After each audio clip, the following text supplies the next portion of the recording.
Hey everybody, my name is Jim Farmer. I'm the festival director of Out on Film, Atlanta's LGBTQ Film Festival.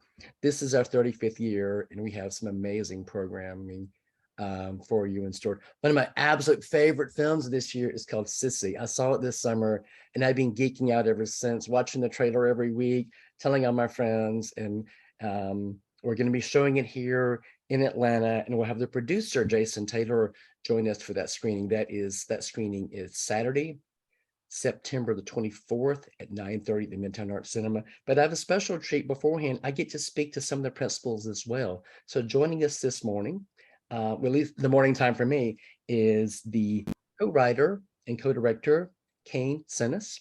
We have the co-writer and co-director and one of the stars of the film who plays Emma, Hannah Barlow. And we also have another star of the film. We have Emily DeMargarita, who plays the role of Alex. As I said, I'm trying not to geek out. I love this film so much. How did you, for Hannah and Kane, how did you come up with the idea for this? I think the idea arrived considering many different things. There was, on a personal level, still dealing with the mental health effects of being bullied as a child. Yeah. And also looking at how children are being bullied online today, and teenagers and adults, sort of the mental health associated with living online and how that's affecting our dopamine receptors and changing the way our brains work, just kind of being fascinated by all of that. And how in many ways it's making it worse, because living behind a facade on social media is like a band-aid. It's not, it kind of stops you from maybe having to go back and kind of fix those traumas or address them at least. The kind of things that have happened to you in your life from your past, because suddenly you're able to just kind of project this perfect kind of vision of yourself for the rest of the world to see, you know? So there was a kind of clashing of issues there, we thought. Kane and I are always wanting to make stories about, instead of othering, instead of villainizing other people, what are the things that we can all work on as individuals to clear the wounding that we experience in our childhood, so that it doesn't continue to permeate and affect the people around us and ourselves as we evolve through our lives. Like, that's what makes us tick. So yeah. And also it just seemed at the time, because we were living in Los Angeles, it was 2018, and I think Trump had just been inaugurated, and so there was definitely a kind of feeling in the air that you can get away with anything you want these days, as long as you kind of paint the right picture of yourself online. And that felt like the kind of apotheosis of that concept. And so, you know, it was a lot about, like, we were having a lot of discussions about just the concept of kind of self-accountability and being able to recognize what you've done wrong to others, or where you've gone wrong in your life, as opposed to just blaming someone else. And there's this great, there was this example of this social media influencer in Australia, Belle Gibson, who wrote a book and had an app called The Whole Pantry. And she took advantage of the cancer community of Australia by faking cancer. And she eventually got caught out, but she made a lot of money doing it. And that was sort of like a fascinating example. And we based Cecilia on her, and then really tried to get into her shoes as we were writing. Yeah. Emily, when you saw the script, what were your initial thoughts for the script? I just thought that it kind of captures, the era that we live in of social media, and what Hannah's saying, as well as the whole dopamine hit that we get when we're on social media, specifically Instagram, I think in this case. But I just thought it was a lot of fun, which is kind of messed up of me to say, but I sort of a lot of fun, and it just it was very nostalgic in a way, with all the elements that Kane and Hannah kind of put throughout the script, especially in the time capsule, the glitter, the best friend necklaces. Like, really takes me back to a time when I was once a teenager, and it gave me that feeling again. So when I read it, I just thought it was a lot of fun to make. Yeah. So Hannah, can you talk a little bit about Emma and, where she is at the beginning of the film, and the reconnecting with Cecilia. Yeah, Emma, I strongly identify with that character, and I think a lot of women do. The sort of people-pleasing aspects of our personalities. We're sort of demanded by society to be people pleasers, and that can permeate in really toxic ways, especially in relationships between other women. So I think we're sort of taught to lie from a very young age to keep the social fabric strong, and Emma is a very duplicitous character. She's not accountable, and the way that the film evolves, it's all really her fault. Well, spoilers. Oh, am These people haven't seen it yet. Okay. Yeah. I don't know what else to say. Emma, she presents as a good listener and a good friend and a good mediator, but if she was actually honest with herself and with Cecilia, the film would be a different film. Yeah. Emily, when Alex realizes that Cecilia has joined the party, can you sort of talk about how the character reacts? How the character reacts when you find out that the Sissy is Alex reacts to it. Well, it's essentially her bully, so it's kind of ironic in a way, but I think I'm confronted with my abuser, I suppose, in a way, so it's very confronting, but I think my love for Emma and I guess my loyalty to my friends is so big that I kind of enable her to be there because I'm trying to people please in a way, I suppose. But I just have my friends and my loyalty to them is more important to me in that moment. And my quest for popularity, I think, is more important in that moment than I guess sending her away. Okay, this is a question for all three of you. One of the things I especially loved about this film is the tone, because there are parts of the film that are very funny, but it does also work as social commentary. It obviously deals with bullying, and it's quite scary. Can you just sort of talk about having all those in the package and making it work so well? I mean, it was definitely something that we kind of set out to do, was to kind of take a lot of the films that Hannah loved growing up and that I had seen, but weren't necessarily my kind of reference points. Things like kind of Mean Girls or Bridesmaids or Crossroads, and kind of go, well, what if we kind of took that and we took that audience, but we infused it with, films like Carrie and slasher films like Halloween, obviously being the kind of one of the earliest ones.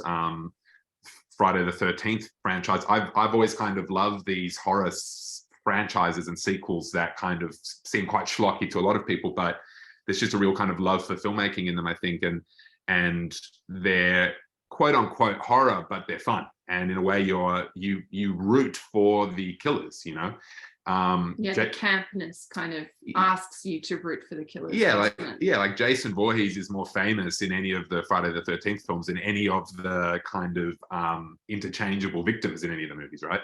And in a way you're actually rooting for him to to kill all these kind of immoral teenagers. These immoral teenagers that have sex and smoke reefer, and so for us it was kind of like, what if we not only kind of mix those two worlds and two kind of audience bases, but also what if we set and I have to be careful here just to not kind of give too much away about the film, but what if we actually got we blurred the lines a little bit about who's the antagonist and the protagonist. And Muriel's Wedding, which is an Australian iconic film, was a massive reference for us. We thought we really reviewed that film through the process, and it became a North Star, because really, even though it's pitched as a broad comedy and pulp as spit, it's really dark. It's quite dark. It's quite violent. Yeah, it's a problematic protagonist who you're on side with, but her choices are really hard to stand by. Not a genre film at all, but definitely kind of has an Australian iconography and kind of like a pop sensibility in a way to what is basically, I think, a coming of age story or like a dramedy, right? it's a film about weddings, which our film is in a way too. I mean, it's an engagement party, and bright and colorful and glittery and full of whimsy, but really has a dark undertone. And I think in between all of those references, we found what Sissy was. Yeah, and it wasn't necessarily something so obvious where we said we just want to make this film meets this film.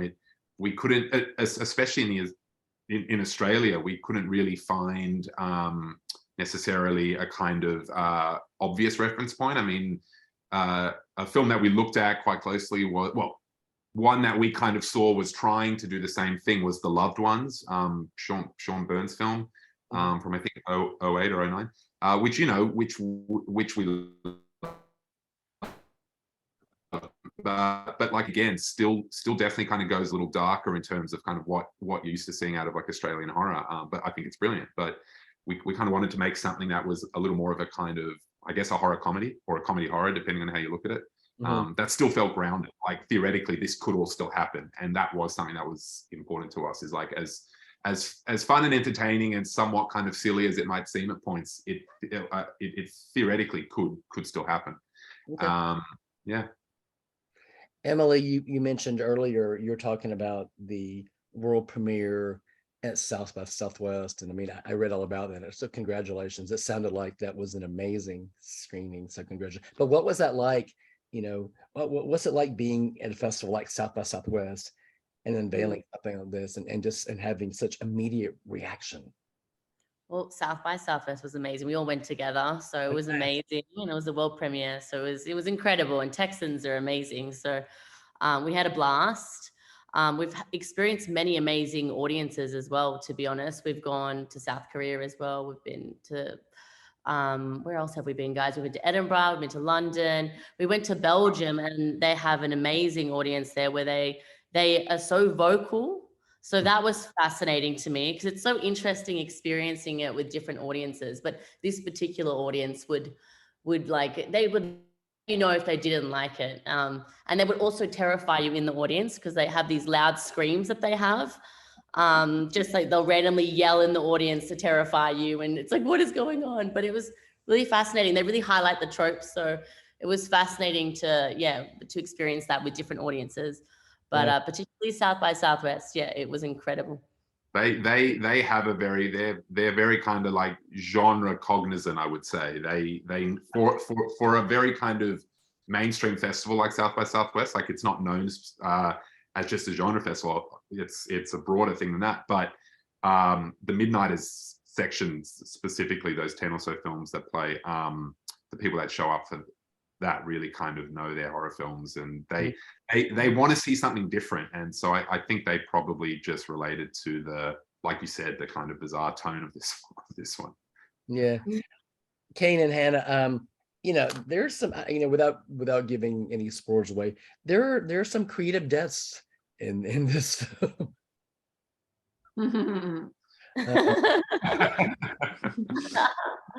Yes.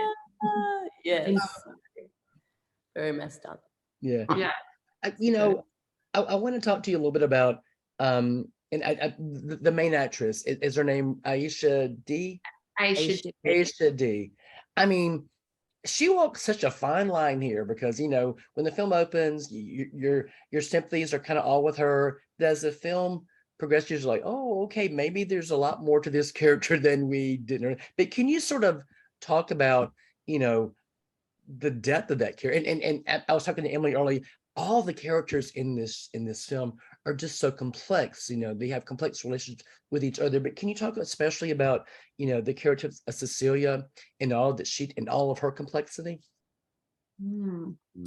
Yeah, I think we wrote Cecilia almost from a self-deprecating point of view as writers. All the things that we loathe about ourselves and our generation, and the way that we communicate and the way that we don't deal with mental health, or that we use social media as a crutch. And so we're exploring all of that stuff as writers, and that's all there in the script, and it reads a little more, I don't know, satirical than what Aisha delivered. Aisha brought in this really nuanced performance. She's really funny, but the way that she approached the comedy was quite considered. In moments where she should be freaking out and screaming, she's kind of like frolicking through a field, and it's like she's always kind of performative because that's how she's used to living her life online, you know, so she doesn't really know how to react to these moments like none of us would if they happened to us. But it's she went against what you expect maybe from what we expected her to do. Like it was slightly different in the script in some of those moments, but then in some of the moments where we were maybe trying to play up the humor, she played it straight and made it feel lived in. Yeah, you know, which is what you know, and it was the same with all of our actors. They brought something to those characters to make them complex, which was a wonderful outcome, making you look better as directors. Yeah, I mean, like even Daniel Monks and Yeren Ha, who are and Lucy Barrett as well,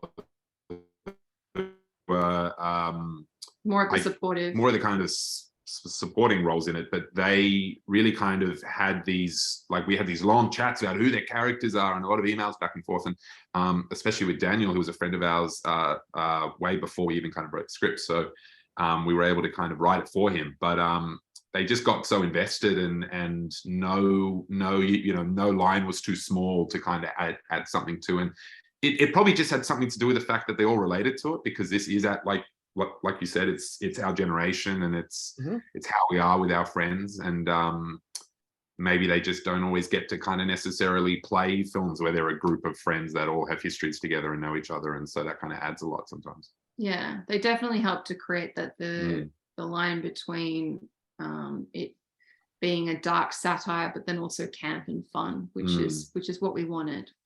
And feeling like a real group of friends too. Yeah, was definitely important as well. Yeah. This film has successfully played at LGBT film festivals and non-LGBT film festivals, and the reaction seems to be universally strong from everybody that sees the film. So congratulations on that. Thank you. Thanks, Jim. Yeah. And so tell me, I know that in the United States, Sissy is premiering on Shudder, I think the 29th of next week, and congratulations on that. I mean, you know, I have Shudder myself, so I will definitely watch that film. But I mean, in terms of Australia, how is the film? Has the film got theatrical release there or distribution in Australia? Yeah, it will be released November 3rd. And it will be playing in cinemas across Australia, and it will also be releasing on Shudder. So once the kind of theatrical window is done, which we don't know exactly how long it's going to play. It kind of depends on how well it does. You know, we're going to be having a lot of Halloween screenings and influencer screenings, and so it'll be interesting to see how that all plays out. Yeah. Absolutely. All right. So I just want to wrap up by asking you all which we're going to next. Emily, what are you working on next? Oh, that's such an interesting question. A lot of things. Everything's at different stages at the moment because I also have a production company. So some things are in development and looking for scripts as well. And there's a few people that I want to collaborate with. That's recent. So yes, but I can't say anything else about. I'm not allowed to say anything. All right. What are we doing? Okay. Yeah. We're just writing the next one. I mean, we're definitely kind of entertaining a couple things that we've read from other writers. But I mean, the main focus is always just write the next one, and we've never made anything that we between us haven't written. So it's exciting to sort of step into collaborating with other writers while we're developing the next one, which is it's a good time to be promoting our film now and just seeing what happens next. Well, and also it's just a fun time for genre movies. Like there just seems to have been a massive, as opposed to something that was kind of, you know, that had a niche audience or that all of us kind of nerds or geeks kind of knew about. It's now out in the mainstream, you know. So it's just fun to be able to actually have these like serious conversations with companies that actually want to make the kinds of movies that we grew up watching. Stuff that was in the deep dark recesses of the video store, you know, in the horror aisle. And now those fans are the executives at different companies and they're our age and they want to see the same stuff we want to make. So it's a cool time to be making films. Definitely. That's great. Congratulations to all three of you. Okay, the film is Sissy, and as I've said for 419 times since it is absolutely one of my favorite films of the year. I cannot wait to share this with the Out on Film audience, and I cannot wait for people to see it on Shudder as well. Sissy plays at the Midtown Arts Cinema as part of Out on Film Saturday at 9:30, followed by a Q&A with producer Jason Taylor. I look forward to seeing you all there, all of you there. And thank you again, Emily, Hannah, Kane, for discussing this film with me. It's been a delight to talk to you all, and I wish you continued good luck on all of your future projects. Thanks, Thank you, Jim. Thank Thanks for you. your I'm support. sorry we can't be there. We'd love to be there with you, Atlanta. Yeah. Absolutely. Next time you'll be there. Next time we'll get all of you down here. Yeah. Yes, please, Jim. Yes, please. Thank you all so much. Thank you. Thank Take care. Take care. Thanks so much.